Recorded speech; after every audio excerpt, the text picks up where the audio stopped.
morning, Bios Baptist Church,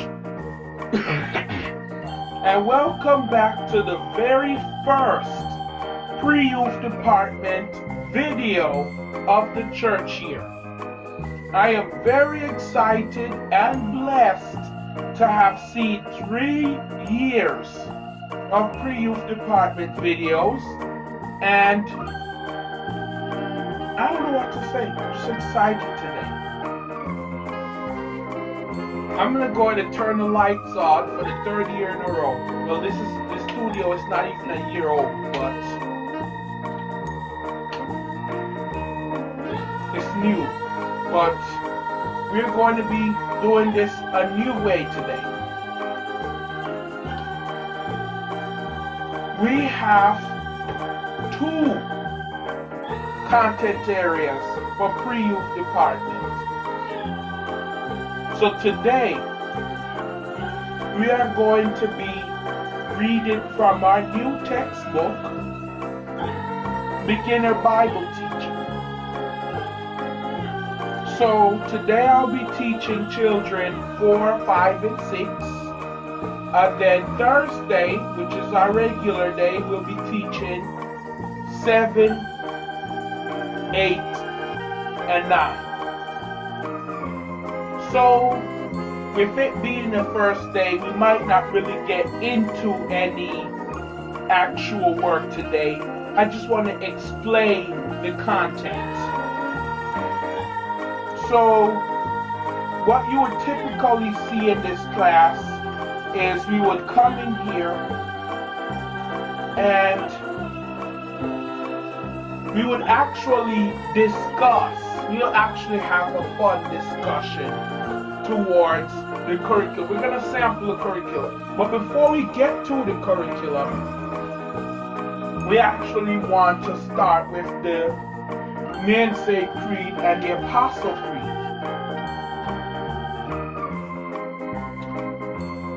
So, let's sample what the Namesake Creed is.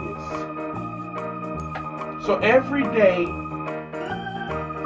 we will come here and we'll say, we believe in one God the Father Almighty, maker of heaven, the earth of all that is seen and unseen. We believe in one Lord Jesus Christ, the Son of God, eternally begotten of the Father, God from God, light from light, true God from true God, begotten, not made, one of being with the Father. From there on, we will continue on to the next part of our program, the Apostle Creed. I believe in God the Father Almighty, creator of heaven and earth. I believe in Jesus Christ, his only Son, our Lord. He was conceived by the power of the Holy Spirit, born of the Virgin Mary. Amen. Now, it depends. This is the first class of the day. It is not 12 o'clock yet. So we have to say the pledge to Bible Baptist Church. If it is after 12 o'clock, you don't have to say it. It's before 12 o'clock.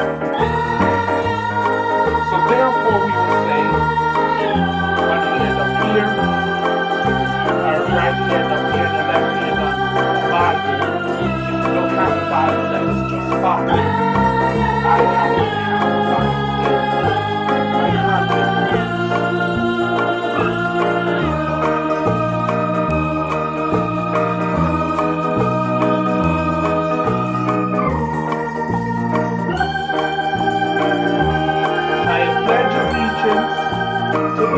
to Bible Baptist Church, that for God so loved the world, whosoever believeth in him shall not perish, but have everlasting life.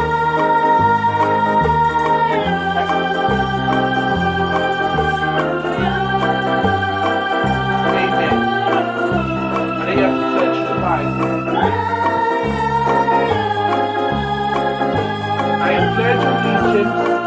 Bible, God's holy word, and will make it a lamp unto my feet, a light unto my path. I hide its word in my heart, and sorry, I'm very forgetful sometimes. I hide its word in my heart, that I may not sin against God. Amen. And to pledge the Christian flag. I pledge allegiance to the Christian flag and for its Savior, for whose kingdom it stands, one properly, uniting all mankind in service and in love. It's easier to say if you don't think it. Just say it. If you think too much, you'll say it. You'll forget. Because I've been up here for a number of years now, so that's why I have to just say it.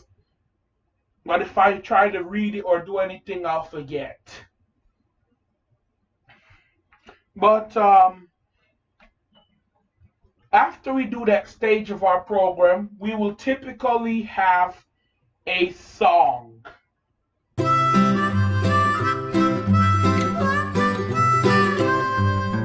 Mary had a little lamb, little lamb, little lamb.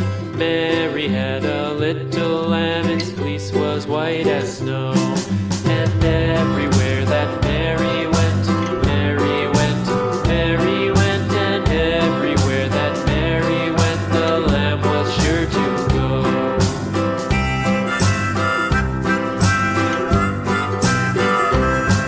It followed her to school one day, school one day, school one day. It followed her to school one day, which was against the rules. It made the children. Okay, now that our song is completed, it is time to move on to the lesson. Sometimes you'll have one songs, two songs. But after the first part, which takes about 7 minutes, we'll move on to our lesson. So now, here's how this book works for the beginner.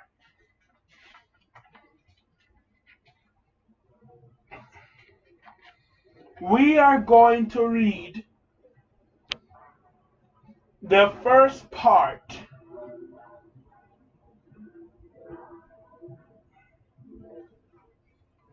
We are going to read the first part. We're going to always read the scripture lesson text. So that will be in your Bible. Now, of course, most of you have not developed reading skills yet, and those of you who have, feel free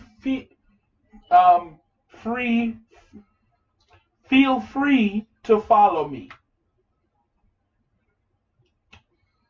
It's in the book of Matthew, chapter 12, verse 1 through 14.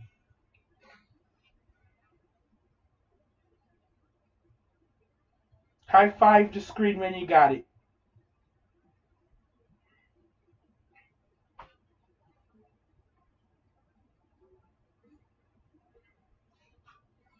At that time, Jesus went on the Sabbath day through the corn, and his disciples were hungered and began to pluck the ears of corn to eat. But when the Pharisees saw it, they said unto him, Behold, disciples, behold, thy disciples do that which is not lawful to do on the Sabbath day. But he said unto them, Have ye not read what David said?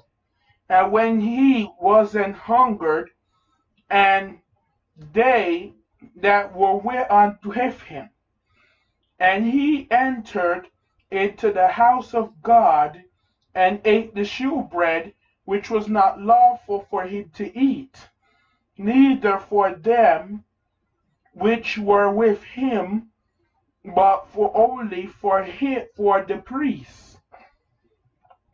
Or have ye not read in the law how that on the Sabbath day the priests in the temple profane the Sabbath are blameless? But I say unto you, that in this place is one greater than the temple. But if ye had known what this meaneth, I will have mercy and not sacrifice, ye would not have commended the guiltless. For the Son of Man is Lord even of the Sabbath day. And when he departed thence, he went into their synagogue, and behold, there was a man which had his hand withered, and they asked him, saying, Is it lawful to heal on the Sabbath day?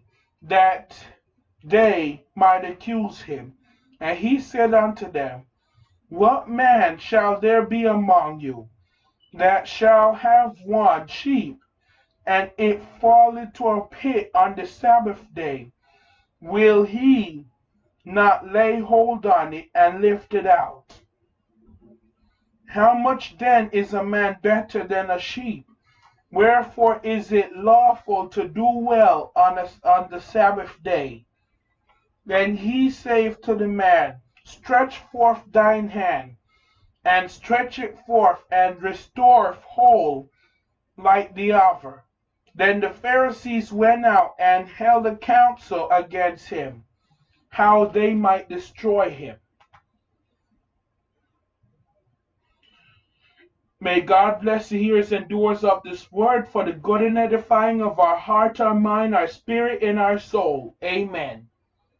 Okay, so after we have read our golden spiritual lesson text, we are going to read our golden text. I'm sorry today is so long, but I have to explain as I go how the program works.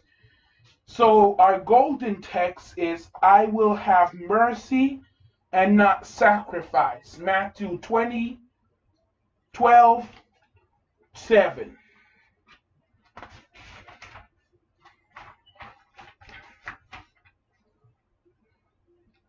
So,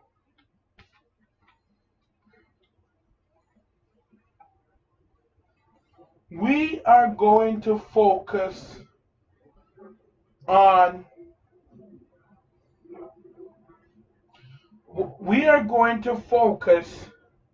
a little bit more on learning patience and persistence this year. But let me get back to that later.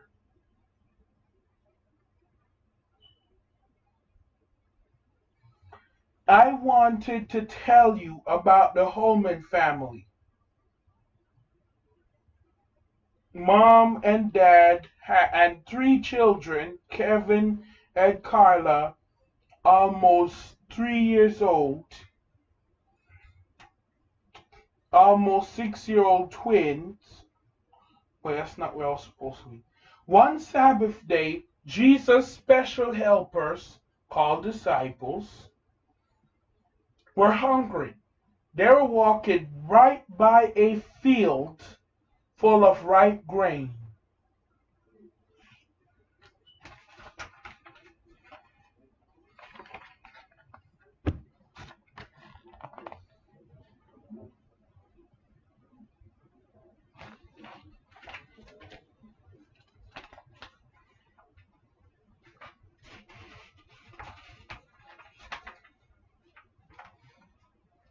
The disciples picked some head of grain and ate some of the sweet kernels.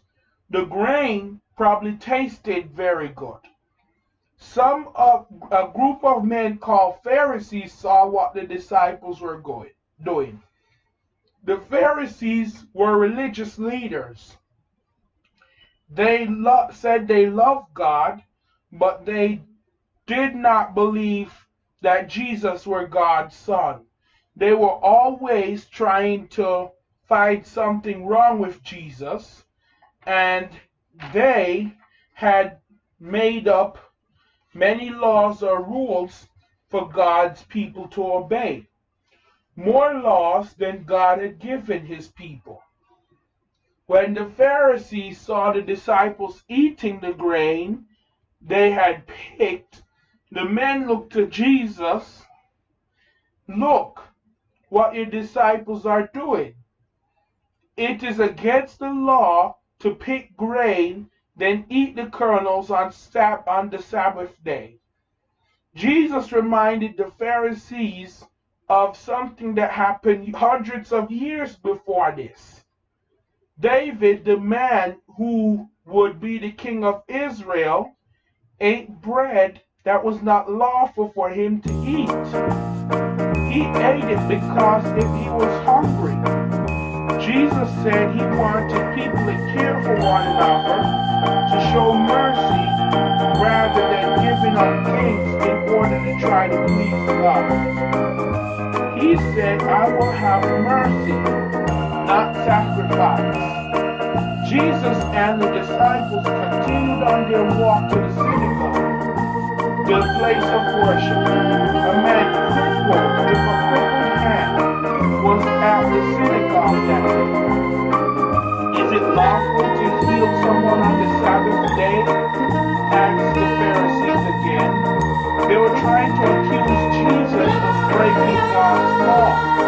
If your sheep fell into a hole on the Sabbath day, would you leave it there to die? Asked Jesus. It is not this man's crippled hand more valuable than a sheep. It is lawful or right to help others on the Sabbath day. Jesus asked the man to stretch out his hand. As the man did that, Jesus healed his hand. The Pharisees were not happy. They were more concerned about their rules than other people. Their rules were not just or right. Jesus always did the right thing because he is God. All the Bible lessons during this summer and beyond are going to help us learn that God is always right and always does the right thing. The Bible uses the word just to describe God. Just means right, because God cannot fight sin. He always does the right thing. He always acts in the right way.